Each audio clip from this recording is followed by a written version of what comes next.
सभी को सादर नमस्ते जी। भारत देश ही नहीं बल्कि विश्व भर में जिस समस्या ने आज एक विकराल रूप धारण कर लिया है वो समस्या है बढ़ती बेरोजगारी की, इंक्रीजिंग रेट ऑफ अनएम्प्लॉयमेंट। इस बढ़ती बेरोजगारी के कारण दिन प्रतिदिन चोरी और लूटमार की वारदातें बढ़ती जा रही हैं। आप कोई भी समाचार पत्र उठा करके देख लीजिए, एक भी समाचार पत्र आपको ऐसा नहीं मिलेगा जिसमें यह समाचार ना छपा हो कि बेरोजगारी से परेशान हुए निराश हुए व्यक्ति ने आत्महत्या कर ली। एक भी समाचार पत्र नहीं होगा जिसमें यह खबर ना छपी हो। समस्याएं गिनवाने वाले बहुत हैं, समस्याएं बहुत हैं, परंतु आज इस वीडियो में समाधान के ऊपर बात करेंगे।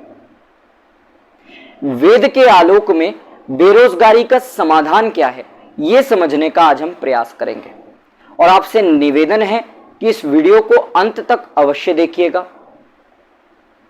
आपको बेरोजगारी का कारण और उसके निवारण से बेरोजगारी रूपी समस्या का समाधान अवश्य मिल जाएगा। ऋग्वेद का एक मंत्र है जिसका हम शांतिकरण का पाठ करते समय उच्चारण करते हैं। यज्ञ से पूर्व जो शांतिकरण प्रकरण होता है उसमें इस मंत्र का पाठ किया जाता है और उस मंत्र का अंश है शन्नः ऋभवः सुकृतः सुहस्तः। इस मंत्रांश में बताया है कि कौन व्यक्ति बुद्धिमान है। आज बुद्धिमान किसे कहा जाता है? जिसके पास रटी रटाई विद्या हो, शाब्दिक ज्ञान हो, उसे बुद्धिमान कह दिया जाता है। परंतु वेद कहता है ऐसा नहीं है।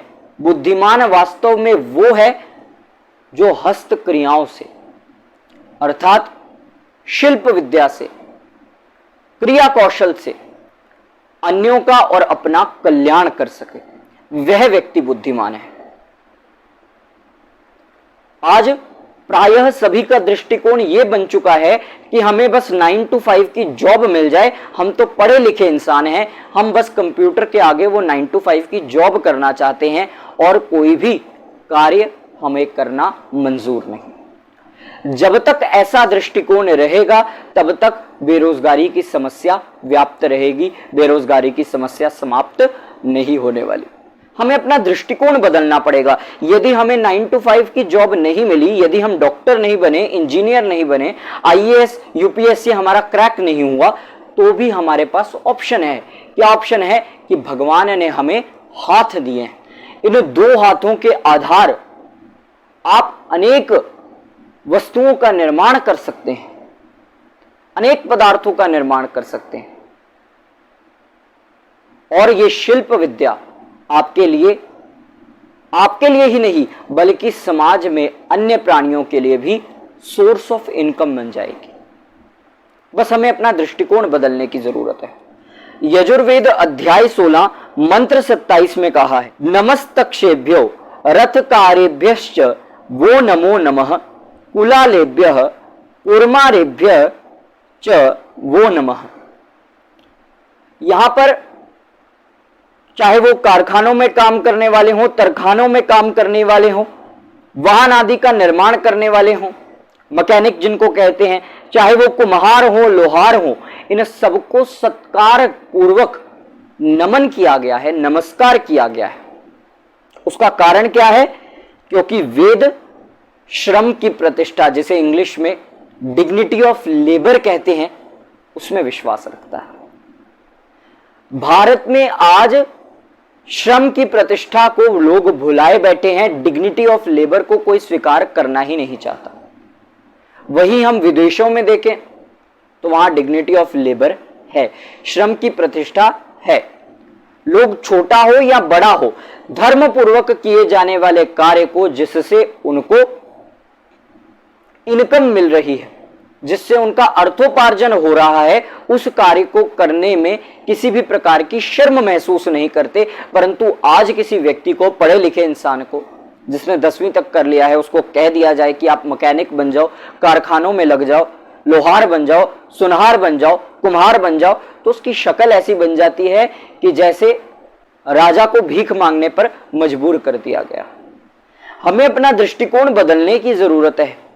एक तो पहले ही आपके पास कोई जॉब नहीं है ऊपर से यदि आप श्रम की प्रतिष्ठा को अनुभव नहीं करेंगे, डिग्निटी ऑफ लेबर को स्वीकार नहीं करेंगे, ऐसे में आप कभी भी अर्थोपार्जन नहीं कर पाएंगे। पहले आपको बहुत ही इनिशियल स्टेज से, बहुत ही कम स्तर से आरंभ करना होगा और आरंभ से ही आप उन्नति के मार्ग पर अग्रसर होते जाएंगे यदि आप श्रम की प्रतिष्ठा को स्वीकार करेंगे। परंतु यदि आप इन कार्यों को हीन दृष्टि से देखेंगे कि मैं तो किसानी नहीं करूंगा, मैं खेतीबाड़ी नहीं करूंगा, मैं कुम्हार नहीं बन सकता, मैं लोहार नहीं बन सकता, मैं कारखानों में नहीं जा सकता, मैं मैकेनिक नहीं बन सकता, यदि आपके अंदर ऐसी भावना होगी तो आप चाहकर भी अर्थोपार्जन नहीं कर सकते। आप चाहकर भी अपने लिए, समाज के लिए, अपने परिवार के लिए सोर्स ऑफ इनकम नहीं बन सकते। इस बात को हमें समझना पड़ेगा। वेद में विभिन्न प्रकार के व्यवसाय आत्मनिर्भर बनने के लिए बताए गए। आप वस्त्रों को बुन करके, जो टेलर, दर्जी आदि सिलाई का कार्य करते हैं, उसे करके आप अर्थोपार्जन कर सकते हैं। वेद में इसका विधान है। स्त्रियों के लिए भी वेद में इसका विधान है। बांग्लादेश में यदि आप देखेंगे, ऐसे ऐसे देशों में यदि आप देखेंगे तो स्त्रियों को सिलाई आदि कार्यों में लगाया जाता है, जिससे कि उनकी पर कैपिटा इनकम, इस पर अत्यंत पॉजिटिव प्रभाव पड़ता है। उनकी बहुत ऊंची हो जाती है पर कैपिटा इनकम। परंतु भारत में इन कार्यों को हीन दृष्टि से देखा जाता है। वेद में कहा गया है, वस्त्रेव भद्रा सुकृता वसुयुरथम न धीरः, अर्थात वस्त्र को बुन करके आप व्यवसाय, अर्थोपार्जन कर सकते हैं। वेदों में कहा गया है कि आप कृषि करो, खेती करो, कभी भी जुआ मत खेलो। परंतु आज कृषि करने को लोग हीन समझते हैं। हम तो कृषि करना ही नहीं चाहते, हम तो पढ़े लिखे हैं, खेती बाड़ी में क्यों जाए। बल्कि भारत जो है वो कृषि प्रधान देश है, ये हमें समझने की आवश्यकता है। आज भी खेती बाड़ी से अच्छा आय, अच्छा अर्थोपार्जन किया जा सकता है। वेद में सेना में जाकर के सेवा करने का और अर्थोपार्जन करने का विधान है।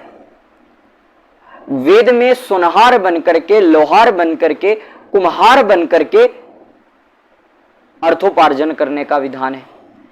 वेद में वैद्य बनकर के अर्थोपार्जन करने का विधान है। वेद में शिल्प विद्या के माध्यम से इंजीनियर बनकर के, आर्किटेक्ट बनकर के अर्थोपार्जन करने का विधान है। वेद के माध्यम से सबसे पहला समाधान तो हमें यह मिला कि व्यक्ति को क्रिया कौशल का, हस्तकलाओं का, शिल्प विद्या का विकास करने की आवश्यकता है। अपने अंदर डिग्निटी ऑफ लेबर को स्वीकार करने की, श्रम की प्रतिष्ठा को मानने की जो मनोवृत्ति है, उसको लाना आवश्यक है। दूसरा समाधान यह है कि वर्तमान शिक्षा प्रणाली में एक आवश्यक परिवर्तन करने की आवश्यकता है। वो परिवर्तन क्या है कि व्यक्ति बस पुस्तकीय शिक्षा को ना ले, बल्कि उसे शिल्प विद्या का, उद्योग का, क्रिया कौशल का प्रशिक्षण भी दिया जाए। कृषि यानी खेतीबाड़ी के प्रचार प्रसार के लिए, विविध प्रशिक्षण देने के लिए विद्यालय खोलने की आवश्यकता है, महाविद्यालय खोलने की आवश्यकता है, और कृषि को प्रोत्साहन देने के लिए सरकार को कदम उठाने होंगे। और चौथा समाधान यह है कि व्यापारों को और व्यवसायों को करने में किसी को भी शर्म अनुभव नहीं करनी चाहिए। केवल 9 to 5 की जॉब ही जॉब नहीं होती। वेद के आलोक में बेरोजगारी की समस्या का समाधान जानने का प्रयास किया। मिलेंगे किसी अन्य वीडियो में किसी अन्य टॉपिक के साथ। तब तक के लिए सुखी रहिए, सुरक्षित रहिए। जय श्री राम।